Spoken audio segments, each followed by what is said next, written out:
I still remember that day with a clarity that haunts me even now. The smell of roses, the soft hum of the violin, the sunlight streaming through the chapel windows. It should have been perfect. It should have been the happiest day of my life. But it wasn't. Because when I walked down that aisle, instead of the warm smiles I imagined, I was met with silence. Then laughter. Sharp, cruel, and unrelenting. My parents, my siblings, the people who were supposed to love me unconditionally, were standing there like strangers. And then the words hit me like a brick wall. You're making the biggest mistake of your life. You'll regret this forever. Do you even know what you're doing? I tried to smile, tried to brush it off, tried to believe that maybe it was nerves talking. But as I reached the altar, I saw it. Their backs turning, walking away as if I didn't exist. My mother, the woman who had held me as a baby, the one who told me I was her pride and joy, had just left me there. My father followed. My sister glared at me as she stormed out. I stood there frozen. My fiancé's hand trembled in mine. Guests whispered, some glancing nervously, others plainly shocked. And me, I wanted to vanish, to sink into the floor. I wanted the world to swallow me whole because in that moment, the people whose opinions I had cherished most had made it crystal clear. I was alone. I should have cried. Maybe screamed. Instead, I did something I didn't know I was capable of. I took a deep breath, lifted my chin, and walked forward. Every step felt like carrying the weight of 1,000 knives, but I made it. I made it to the end of that aisle, smiled through the tears threatening to spill, and said my vows. Inside, though, I was shattered. The humiliation burned deep, a scar that no makeup, no beautiful dress, no flowers could cover. I had always believed that family would be my foundation, my support system, my safe place. I had been wrong. That day, I made a silent promise to myself. One day, they would see me differently. Not because I wanted revenge, not yet. I just knew deep down that my worth could not be defined by their laughter or absence of belief. As the ceremony ended, and I felt the sting of my tears on my cheeks, I glanced at the empty pews where my family should have been, and for the first time in my life, I felt a strange, cold determination take root inside me. If they wouldn't stand with me, I would stand alone. And I would rise.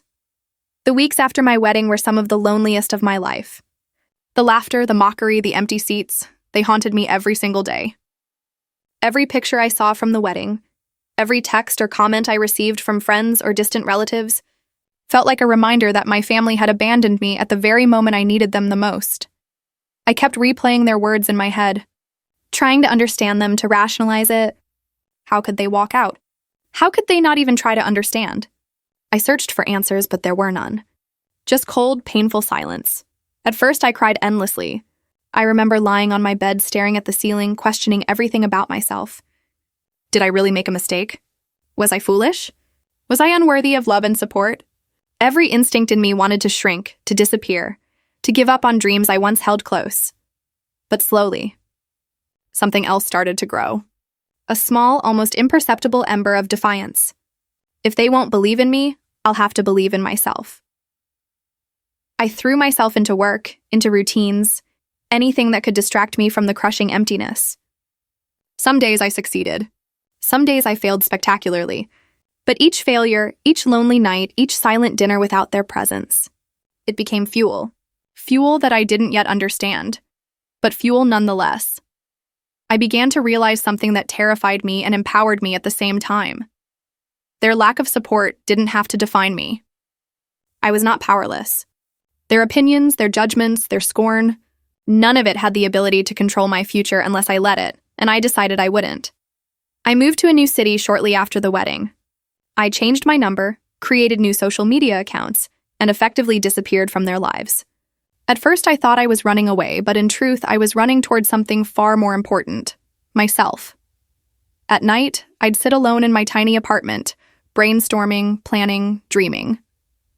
I would imagine a life where I didn't need validation from the people who had hurt me most. I would imagine a life where I had power, where I had control, where no one could laugh at me or dismiss my choices. And somewhere, deep in the middle of all that pain, I realized the truth. Heartbreak and humiliation were heavy, but they could be transformed. They could be harnessed. If I was careful, if I was patient, if I was relentless, they could become my stepping stones. I didn't know it then, but those painful, lonely nights were shaping me. Slowly, silently, I began to rebuild myself. Not in the image they wanted, but in the image I had always been too afraid to embrace. Strong, independent, unstoppable. That was the beginning of my journey. The journey where I would no longer be defined by their laughter, but by my own ambition. The city was vast, loud, and indifferent. At first, I felt swallowed by it. The skyscrapers towering over me, the crowds moving with purpose while I fumbled to find mine. My first apartment was small, barely enough room for a bed and a desk, but it became my sanctuary. It was here that I began to forge the person my family refused to see. The first few months were brutal. I took on jobs I hadn't imagined myself doing. Freelance work, temp positions, anything to pay rent and put food on the table. Some days I worked 12, 14 hours, only to return home exhausted and frustrated. I questioned myself constantly. Am I really capable of this? Will I ever succeed? And yet, every night I returned to my tiny apartment and opened my laptop. I began reading everything I could find about business, strategy, and entrepreneurship. I studied successful women who had clawed their way out of nothing. I took notes obsessively, devouring case studies, attending webinars, listening to podcasts while preparing instant noodles in my tiny kitchen. It wasn't glamorous. It wasn't easy. But every small step felt like progress. Every new skill learned, every connection made, every late-night breakthrough built confidence that my family had never given me. Then, one evening, something unexpected happened. I met someone, a mentor. A kind, sharp-eyed woman who recognized something in me that I had only begun to recognize myself. Potential. She had built her own business empire from the ground up and had an eye for untapped talent. When I hesitated to share my ambitious ideas, she looked me straight in the eye and said, "You're not asking enough of yourself. Stop waiting for permission. Stop doubting. Start building." Those words hit me like lightning. For the first time in years, I felt seen. Not by my family, not by anyone who had ever dismissed me, but by someone who truly understood ambition, drive, and the hunger to rise. With her guidance, I started my first small ventures. Careful, calculated, secretive. I learned how to invest wisely, how to negotiate, how to spot opportunity where others saw risk. And I learned something else. The world doesn't owe anyone anything. You take what you deserve. You fight for it. You earn it. Of course, there were failures, plenty of them. Deals fell through. Clients disappeared. Mistakes were made that cost money, time, and confidence. But each failure was a lesson, a stepping stone, a secret piece of armor. I began to understand that success wasn't about never failing. It was about refusing to stay down. Meanwhile, I kept my life hidden. My family had no idea where I was, what I was doing, or who I was becoming. And secretly, that was exhilarating. There was freedom in invisibility. The freedom to build, to plan, to grow without judgment, without interference. By the time I reached my late 20s, I had begun to see the first tangible results of my labor. Small victories, yes, but victories nonetheless. And with each one, the fire inside me grew stronger, not the fire of revenge yet, but the fire of possibility. I was learning to wield my own power, to trust in my own abilities, and to believe that, one day, I would rise far higher than anyone had ever imagined. I was still alone. I was still underestimated. But for the first time, I didn't mind. I had discovered something more valuable than approval, more permanent than love, self-belief. And it was only the beginning. By the time I turned 30, I had built a life that, from the outside, seemed modest, unremarkable even. But behind the closed doors of my apartment, in the quiet hours of the night, a different world was taking shape. A world of plans, strategies, and opportunities. My secret empire. I became obsessed with growth, not just financial growth, but personal growth, intellectual growth, strategic growth. I spent hours analyzing industries, reading balance sheets, studying the moves of powerful business leaders. I started small investments, carefully choosing companies and projects that no one else saw potential in. What made this even sweeter was that my family had no idea. They still thought of me as the naive, abandoned bride who had failed at life. They didn't know I had a mentor guiding me, a network forming quietly, and a mind working tirelessly. Every time I heard a distant rumor of their struggles, a small secret satisfaction settled in my chest. I wasn't out for revenge yet, but I knew it would taste sweet when the time came. I also learned the art of invisibility. I became a ghost in their world. They didn't know where I lived, what I did, or how well I was doing. When they laughed at my wedding, when they dismissed my choices, it had no power over me anymore. My success was quiet, steady, invisible, until it wasn't, and it grew. Slowly, meticulously, I bought shares in struggling companies, invested in emerging startups, and even started my own ventures under anonymous LLCs. Each success, each profit, each strategic move was a quiet victory, a step closer to the life I had envisioned for myself long ago. Meanwhile, my family continued in their bubble of arrogance and carelessness. They mocked other people's successes, belittled their employees, and assumed the world would bend to them. Little did they know, the world had already started bending to me. I remember the moment it struck me. I wasn't just surviving anymore. I was thriving. I had power, influence, connections that could make or break companies. And the best part? They had no idea. I started imagining the day when they would come crawling, when they would need help, when they would realize that the person they had laughed at and abandoned had become indispensable. I didn't plan to rush that moment. I knew patience was part of power. Timing was everything, and so I continued, silently, tirelessly building my empire. Every deal I signed, every investment I made, every strategy I executed was a secret step toward a future where I controlled not just my life, but the fate of the very people who had once dismissed me. In the quiet of the night, alone with my thoughts, I smiled to myself. They didn't know it yet, but the girl they abandoned on her wedding day was no longer the same. And when the time came, they would wish they had believed in me all along. It happened unexpectedly. One afternoon, a tip landed in my inbox, an opportunity that would change everything. A company on the brink of collapse, mismanaged and undervalued, but brimming with potential. Most people would have seen risk. I saw possibility. I spent weeks analyzing every detail. The financial statements, the market position, the competitors, even the smallest operational errors. I didn't rush. I didn't jump blindly. But I knew deep down that this was my chance, not just to grow, but to leap into a level of power I had only dreamed about. When I made the move to acquire a controlling stake, it felt like stepping into a new world. Suddenly, I wasn't just a silent observer. I was a decision maker, a strategist, a force to be reckoned with. The small victories I had earned up until now felt pale in comparison. This was the game-changing moment, and with that move, my empire began to take shape. Slowly at first, then faster than I could have imagined. I restructured the company, implemented efficient strategies, and built a team I could trust. Every challenge was a test of skill, patience, and resilience, and I thrived under the pressure. All the while, my family remained oblivious. They had no idea that the girl they had abandoned, laughed at, and dismissed was quietly taking control of a business that, in the future, could determine their fate. Every time I heard about one of their reckless financial moves or failed ventures, I felt a quiet satisfaction. Not yet revenge, not yet. But the scales were slowly tipping. I began to see the bigger picture. This wasn't just about money.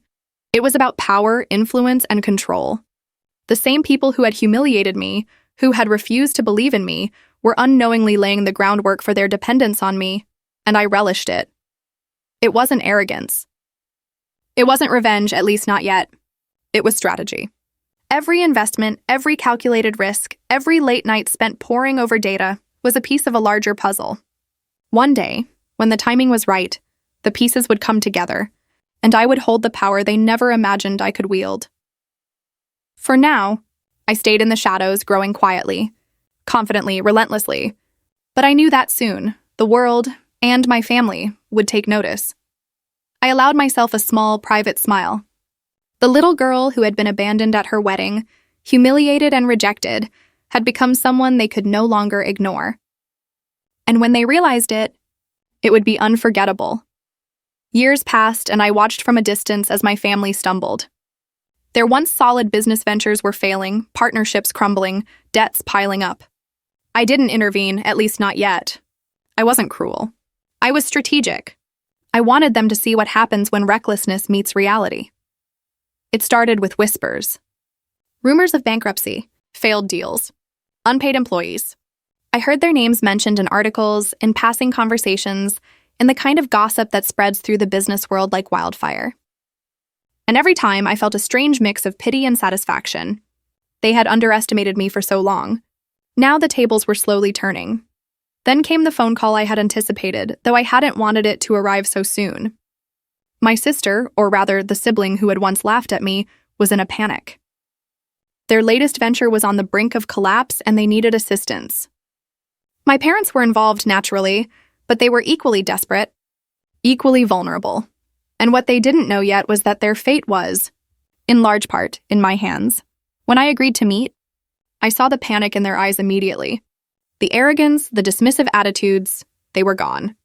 Instead, there was fear, hesitation, vulnerability. It was a feeling I had rarely seen in them, and it was intoxicating in a way I had never expected. As we sat across from each other, I remained calm, polished, confident. I didn't gloat. I didn't lecture. I simply listened as they laid out their problems, the urgency in their voices betraying their desperation. And inside, I smiled quietly. Not for revenge, yet, but for control. I realized something in that moment. They didn't just need help. They needed me. Every decision, every contract, every critical signature I could provide. They had no choice but to come to me. And I held all the power. It was a strange feeling, power tempered with patience. I didn't want to humiliate them outright. That would be too easy, too crude.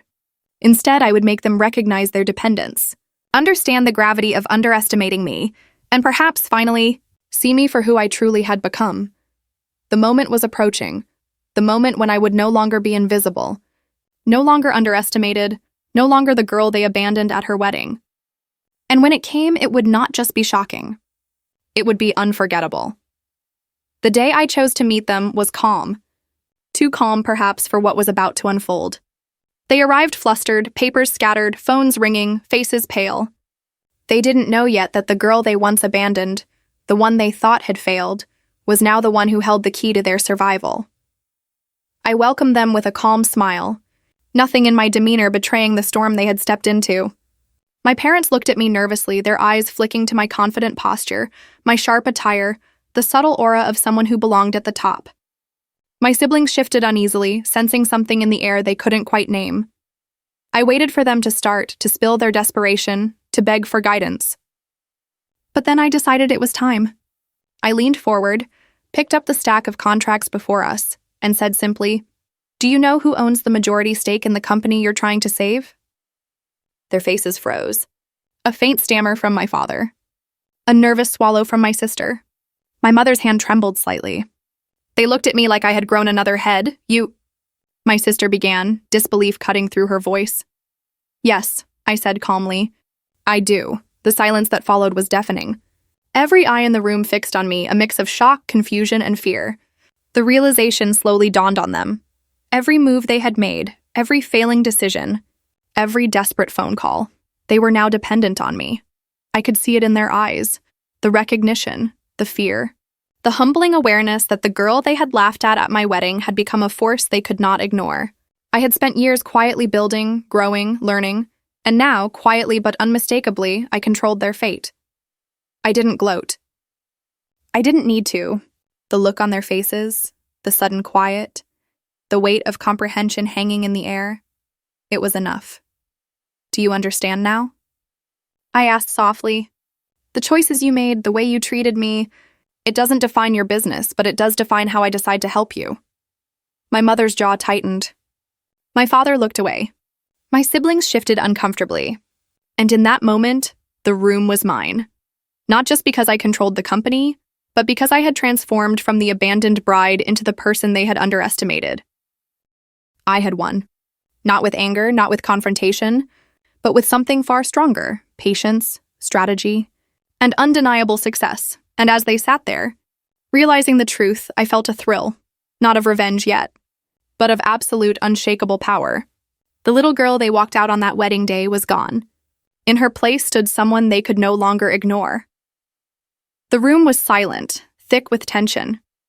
My family sat before me, mouths slightly open, eyes wide, and hands trembling over the contracts they so desperately needed me to sign.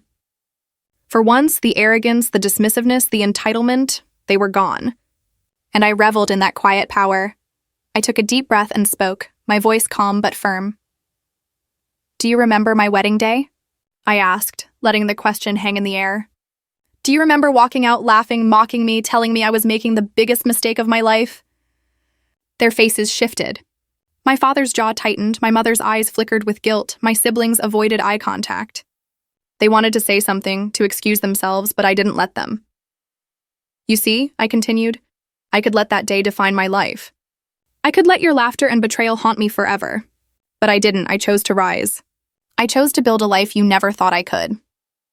And now, you're sitting here needing me, needing my signature, my approval, my power." I watched them squirm, not out of cruelty, but because the truth finally hit. Every decision they had made, every dismissal, every judgment, had led them to this moment. And I had all the control. "You have a choice," I said slowly, each word deliberate. "I can help you, but only if you acknowledge what you did. Only if you understand that underestimating me was a mistake. Only if you are willing to accept responsibility for your actions." There were murmurs, nervous glances, the first real humility I had ever seen from them. It wasn't perfect. It was awkward, stilted, fumbling, but it was there. "I am not here to punish you," I added, leaning slightly forward.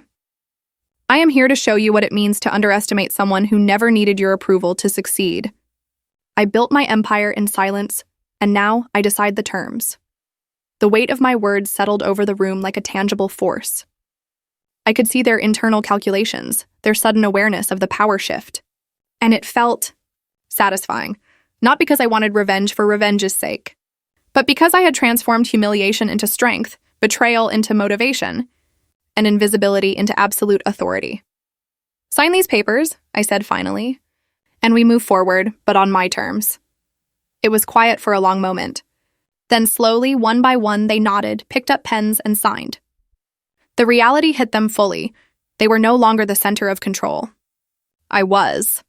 And in that moment, I realized something profound. Revenge isn't about yelling, humiliating, or striking back.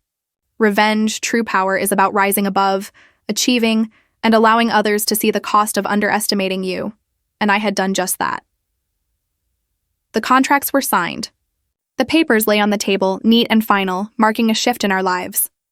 My family looked at me with a mixture of awe, shame, and, finally, respect. But for me, it wasn't about forcing respect or making them feel small. It was about closure. I took a deep breath and leaned back in my chair. The little girl who had been abandoned at her wedding, humiliated and dismissed, was gone. She had been replaced by someone who had endured, fought, and risen above every expectation they had set. "I forgive you," I said softly, surprising even myself. Not for them, not because they deserved it, but because I no longer needed to carry the weight of anger, resentment, or hurt. Forgiveness wasn't weakness, it was freedom. And I had earned mine. They nodded silently. It wasn't perfect. Some apologies were awkward, some glances still carried regret. But it didn't matter. I had transformed their disbelief and cruelty into my fuel, and now I was free. Free to thrive without their interference, free to live my life without validation from those who had once rejected me. In that moment, I understood something powerful. Revenge isn't always about striking back. Sometimes the most profound revenge is simply living a life they cannot ignore, a life of undeniable success, independence, and confidence. I had created my empire, yes. But more importantly, I had built myself. My resilience, my strength, my vision, these were mine alone, unshakable and unyielding. As my family quietly left, humbled and changed, I smiled to myself. The little girl they had walked out on at her wedding had grown into a woman who could no longer be underestimated. And that, I realized, was the most satisfying victory of all.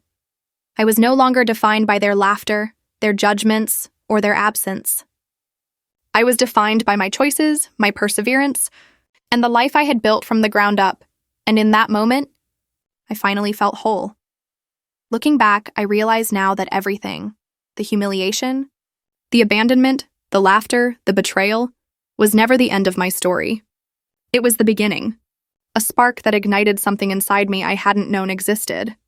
Determination, resilience, and the unwavering belief that I could define my own worth.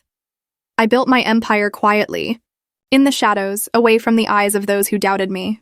And when the time came, I didn't need to shout, to fight, or to humiliate. I simply showed up as the woman I had always meant to be, confident, unstoppable, and unapologetically powerful. My family learned their lesson, not because I forced it, but because they saw the undeniable truth. The person they had abandoned had become the person they now needed. And I had the freedom to decide how much of them I would let back into my life. Revenge is often painted as anger, as confrontation, as pain inflicted. But true revenge, I've learned, is far more subtle. It's growth. It's success. It's the quiet, undeniable proof that those who doubted you had nothing on the strength that comes from believing in yourself. I'm not proud of the pain my family caused me, but I am proud of what it became. It became my fuel, my motivation, my path to independence. And that path led me here to a place where I am free, powerful, and at peace with the past. So, to anyone watching this story, remember this: betrayal and doubt are not the end. They can be the beginning of your rise. You don't need permission to succeed, and you don't need validation to shine. Build your life, quietly or boldly, and let your success speak for itself. Because one day, those who underestimated you will see exactly who you've become, and nothing will feel better than that. Thanks for watching. Hoped you liked it. If you watched till the end, please comment "revenge" so that we could understand you were with us till the end. As well as please let us know, where are you watching from?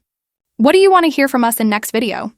If you have any incident in your life, please let us know. We would love to share your story.